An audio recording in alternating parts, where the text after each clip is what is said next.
দিল্লির যন্তর মন্তরে সাম্প্রতিক ঘটনাকে কেন্দ্র করে বুধবার বিকেলে কৈলাসহরে কংগ্রেসের বিরুদ্ধে বিক্ষোভ মিছিল ও প্রতিবাদ সভার আয়োজন করে ভারতীয় জনতা পার্টির কৈলাসহর মণ্ডল। উনকোটি জেলা বিজেপি কার্যালয় থেকে শুরু হওয়া মিছিলটি শহরের বিভিন্ন গুরুত্বপূর্ণ সড়ক পরিক্রমা করে জেলা কংগ্রেস কার্যালয়ের সামনে গিয়ে শেষ হয়। প্রতিবাদ সভায় উপস্থিত ছিলেন উনকোটি জেলা বিজেপির সভাপতি বিমল কর, কৈলাসহর মণ্ডল সভাপতি প্রীতম ঘোষ, চণ্ডীপুর মণ্ডল সভাপতি পিন্টু ঘোষ, রাজ্য ওয়াকফ বোর্ডের চেয়ারম্যান মবস্বর আলী সহ দলের অন্যান্য নেতাকর্মীরা। সভায় বক্তব্য রাখতে গিয়ে জেলা বিজেপি সভাপতি বিমল কর অভিযোগ করেন, আন্দোলনের নামে দেশে অস্থিরতা সৃষ্টি, সরকারি সম্পত্তির ক্ষতি এবং সামাজিক সম্প্রীতি নষ্টের চেষ্টা করা হচ্ছে।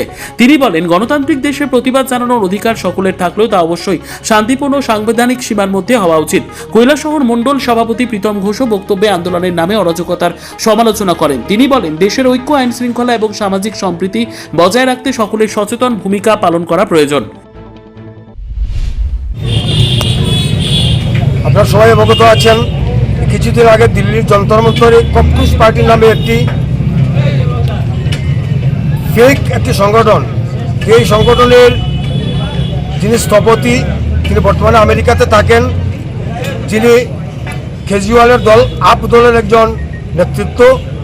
উনি সর্বপ্রথম ভারতবর্ষের সুপ্রিম কোর্টের একজন জাজ, উনি কি বলেছিলেন, ওনার বক্তব্যকে বিকৃত করে সেখানে কমিউনিস্ট জনতা পার্টির নাম দিয়ে ছাত্রদেরকে উস্কিয়ে সেখানে আনা হয়েছিল এবং পরবর্তী সময়ে তারা যেখানে ছাত্র স্বার্থ নিয়ে কথা বলার কথা ছিল, ধীরে ধীরে তারা আভ্যন্তরীণ রাজনীতিতে তারা প্রবেশ করে এবং আমরা দেখলাম তৃণমূল, কংগ্রেস এবং বামপন্থী নেতৃত্বরা সেখানে গিয়ে ধর্ণা দিল এবং সেই ধর্ণায় সামিল হলেন। এবং আমরা দেখেছি সেই পরিস্থিতিতে যেখানে ছাত্র আন্দোলনের নামে সেখানে ভারতবর্ষের পার্লামেন্টের সামনে বিভিন্ন সময় আন্দোলন হয়েছে। আমরা দেখেছি সেই দিন যন্তর মন্তরে আন্দোলনকে কেন্দ্র করে সেখানে বিভিন্ন সরকারি সম্পত্তি ভাঙচুর করা হয়েছে, বিভিন্ন গাড়ির উপর আক্রমণ করা হয়েছে, রেল স্টেশনে গিয়ে সেখানে ট্রেনের উপর পাথর নিক্ষেপ করা হয়েছে এবং আমরাও দেখেছি সংবাদপত্রের মাধ্যমে ট্রাক ভর্তি করে সেখানে পাথরের টুকরো আনা ছিল, যেগুলো দিয়ে পরবর্তীতে ঢিল ছুড়া হয়েছে এবং একাধিক পুলিশ কর্মী সেখানে আহত হয়েছেন।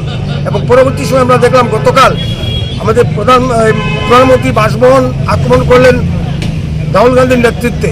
সেখানে সেই রাহুল গান্ধী সেখানে গিয়েছেন, প্রধানমন্ত্রীকে চার্জ করছেন যে প্রধানমন্ত্রী সেখানে কিছু বলেননি কেন। আমাদের সমস্যা হচ্ছে আমাদের ভারতীয় জনতা পার্টির সরকার গণতন্ত্রে বিশ্বাস করে, যার জন্য যন্তর মন্তরে কমিউনিস্ট জনতা পার্টি নামের যে সংগঠনটা সেখানে আন্দোলন সংগঠিত করেছিল, ভারত সরকার তাকে পারমিশন দিয়েছিল। এটাই হচ্ছিল আমাদের ভুল। যদি ভারত সরকার পারমিশন না দিত তাহলে আজকের এই দিনটা দেখতে হতো না। কিন্তু আন্দোলন করার অধিকার সবার আছে, ভারতীয় সংবিধান সবাইকে আন্দোলন করার গণতন্ত্র দিয়েছে। তার মানে এই নয় যে দেশের বিরুদ্ধে স্লোগান হবে। আমরা সেখানে দেখেছি সেই স্লোগানের মধ্যে দেশবিরোধী স্লোগান, ভারতের টুকরো অঙ্গে এই জাতীয় স্লোগান এবং অত্যন্ত বাজে ভাষা এবং ভারতবর্ষের জাতি, উপজাতি, জনজাতিদের মধ্যে একটা সম্প্রীতি নষ্ট করার জন্য, বিশেষ করে ভারতবর্ষে হিন্দু মুসলমান একটা তাস খেলার জন্য এখানে বিভিন্ন পরিকল্পনা নেওয়া হয়েছে। তো আমরা ভারতীয় জনতা পার্টি আমরা প্রত্যেকটা আন্দোলনকে আমরা সমর্থন করি, প্রত্যেকটা আন্দোলনকে আমরা গণতান্ত্রিকভাবে সমর্থন করি, কিন্তু সেই আন্দোলনটা আইন মেনে হোক। কিন্তু আইন নিজের হাতে তুলে নিয়ে ভারতের সম্পত্তি নষ্ট করে দেশের ক্ষতি করে সেই আন্দোলনকে আমরা কিছুতেই সমর্থন করতে পারি না।